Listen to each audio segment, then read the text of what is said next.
A lot of churches make it seem like God is different in the Old Testament than he is in the New Testament.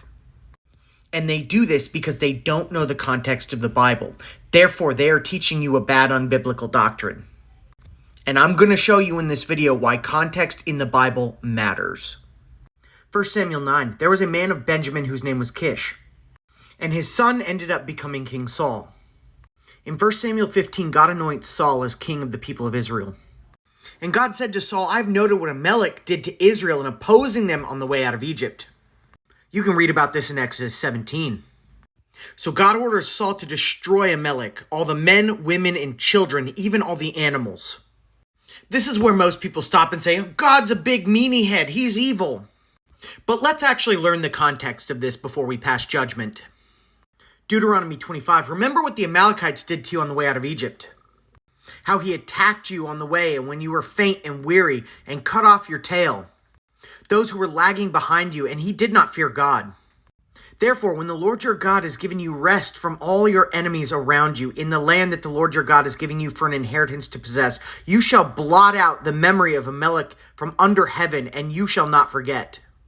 When God ordered Saul to kill the Amalekites, he was making good on his promise in the Torah. And you can read about the Amalekites all throughout the Torah. They were not good people. They were doing a lot of horrible things. And people act like God doesn't know what those children are going to become. You ever heard the term, the apple doesn't fall far from the tree? Perhaps there's good reason for that saying. Worse yet, people don't acknowledge that God never changes. He didn't change from the Old Testament to the New Testament. Let's get back to 1 Samuel 15. And Saul defeated the Amalekites. But no, he didn't listen to God. He only obeyed him mostly.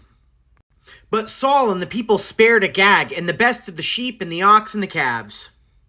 Saul disobeyed God and he took a trophy. And do you know what happened because of this? The descendants of Agag are the Agagites. In the book of Esther, we find Mordecai, who's actually a descendant of King Saul. And we also find Haman, an Agagite. And Haman hated Mordecai. And Haman sought to destroy all the Jews, the people of Mordecai. Is it starting to come full circle for you yet? In the book of Esther, the Jews are in exile because yet again they have been disobedient to God. And when Saul disobeyed God and failed to kill all the Amalekites, a race of descendants grew up that hated the Jews and sought to destroy them. And guess what? No Jews, no Jesus. Because of their disobedience, God had to save his people again and ensure the lineage of Jesus would survive. Context matters, and most churches don't teach it.